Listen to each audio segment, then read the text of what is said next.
dan sangat khas Bali menjadikan desa adat yang satu ini sebagai salah satu desa adat yang begitu populer bagi para pelancong, Desa Penglipuran Bali. Desa adat ini sudah ada sejak sekitar 700 tahun lalu, yaitu pada zaman Kerajaan Bangli.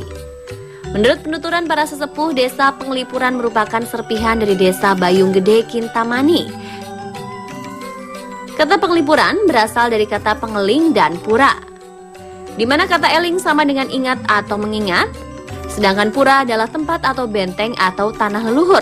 Jadi penglipuran memiliki arti ingat kepada tanah leluhur atau tempat asal mulanya.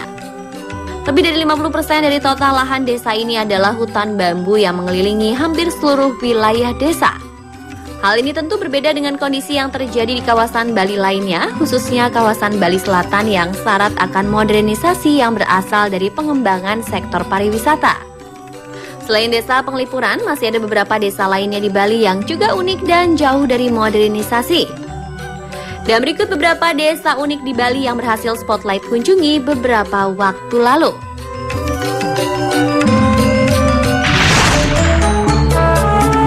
Desa unik yang pertama adalah Desa Bengkale yang terdapat di Kabupaten Buleleng. Masuk ke wilayah desa ini sekilas tak ada yang membuatnya berbeda dengan desa-desa di Bali lainnya.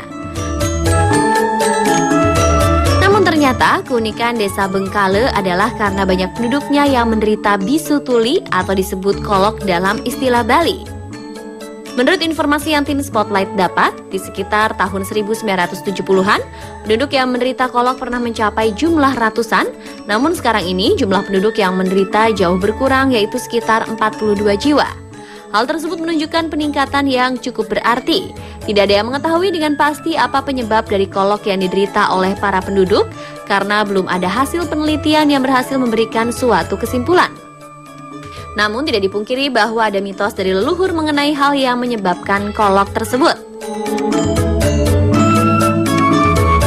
Desa Bengkale sudah sering didatangi peneliti berbagai universiti yaitu Amerika, Belanda, Australia, Jepang gitu ya. Sudah sering datang ke sini untuk melakukan penelitian.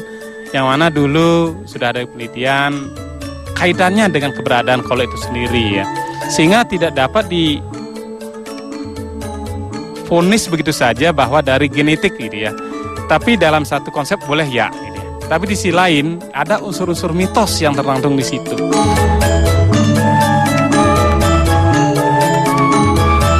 Karenanya, kita akan bisa saja menemukan sebuah keluarga yang terdiri dari ayah, ibu, dan 3 orang anak yang kesemuanya menderita bisu tuli. Kemudian terdapat juga ayah dan ibu yang bisu tuli yang memiliki anak normal. Namun meski mereka kolok atau bisu dan tuli, ternyata tidak ada kendala dalam berkomunikasi di antara warga kolok dan tidak kolok di desa ini. Itu karena rata-rata warga Desa Bengkale bisa menggunakan bahasa isyarat atau bahasa lokal yang mudah dimengerti dan dipelajari. Namun selain bahasa lokal, terdapat juga bahasa isyarat yang berdasarkan standar internasional atau disebut juga dengan inklusi yang bisa dipelajari melalui sekolah khusus yang ada di desa yang diperkirakan sudah berusia sekitar 800 tahun ini. Dengan lingkungan yang membentuk, mau tidak mau dari masyarakat sekitar sudah mengerti dengan bahasa itu.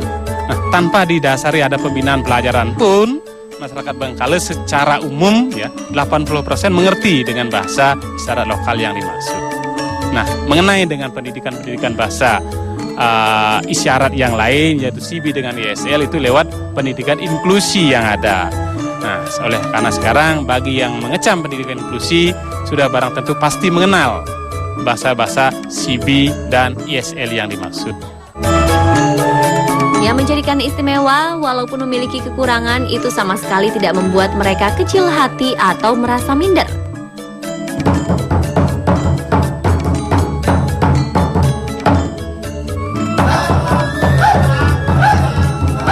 Terbukti para warga kolok ini tetap bisa berkarya dan melakukan kegiatan layaknya orang normal. Pada saat itu, tim Spotlight berkesempatan untuk melihat warga bisu tuli ini melakukan tarian janger kolok.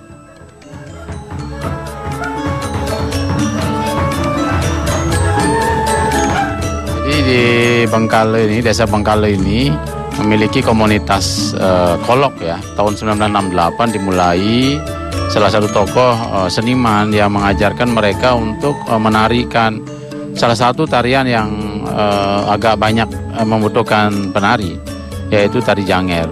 Dan sampai saat ini secara turun-temurun Janger Kolok dilanjutkan. Nah, dilanjutkan sampai saat ini masih eksis dan menjadi salah satu tontonan yang menarik dan unik, karena di antara mereka orang yang tidak bisa mendengar dan tidak bisa bicara tapi bisa menarikan tari Janger yang ada suaranya. Lantas bagaimanakah mereka menyelaraskan gerakan tanpa mendengar irama atau ketukan? Walaupun tarian ini hanya diiringi oleh satu alat musik yaitu gendang, tetap menjadikannya sebagai hal yang luar biasa.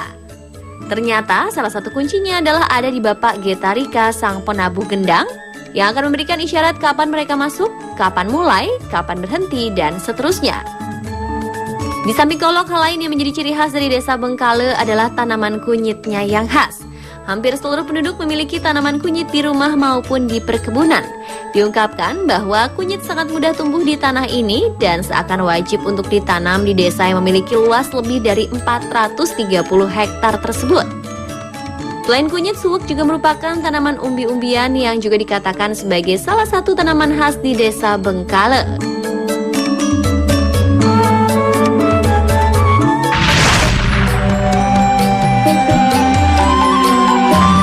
Masih berada di Buleleng, berikutnya tim Spotlight mengunjungi Desa Sembiran yang merupakan sebuah desa kuno yang diperkirakan berusia mencapai ribuan tahun sebelum Masehi. Begitu memasuki desa, sisi kehidupan tradisional masih kental terasa di desa yang memiliki kontur tanah berbukit ini. Pada saat itu tim Spotlight berkesempatan untuk mengunjungi beberapa rumah tertua di sini. Rumah yang masih memiliki bentuk asli dari awal pembangunan namun mengalami perombakan di bagian atap. Dikatakan bahwa dahulu kala atap asli menggunakan jerami, namun mengalami perubahan dalam beberapa tahun terakhir karena khawatir akan mudah terbakar dan merembet ke rumah lain. Saat ini masing-masing dua rumah asli ini merupakan kediaman dari Jero Mangku Ketut Swarsa yang merupakan pemangku dalam Desa Sembiran, serta Jero Mangku Ketut Sriadi yang merupakan pemangku Dadi Puseh Baya.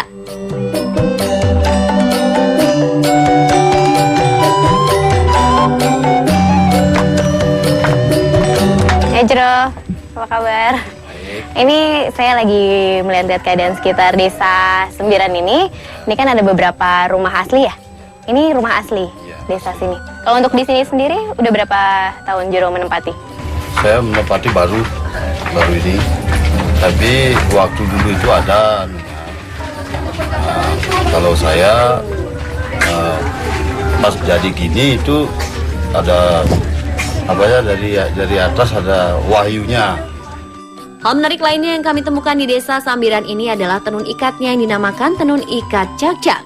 Tenun yang memiliki kisaran harga jual dari 300 hingga 600 ribu ini biasanya digunakan pada saat Hari Raya Galungan, Kuningan maupun dalam acara pernikahan.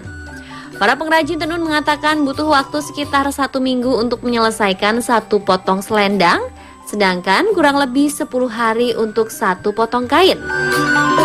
Tidak ingin melewatkan pengalaman, saya pun mencoba untuk membuat tenunan, tentunya didampingi oleh dua ibu pengrajin.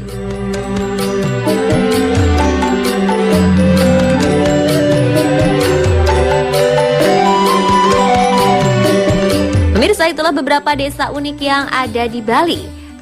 Semoga informasi tadi menjadi referensi bagi Anda yang suka mencari dan menggali keunikan dan kekayaan negeri sendiri.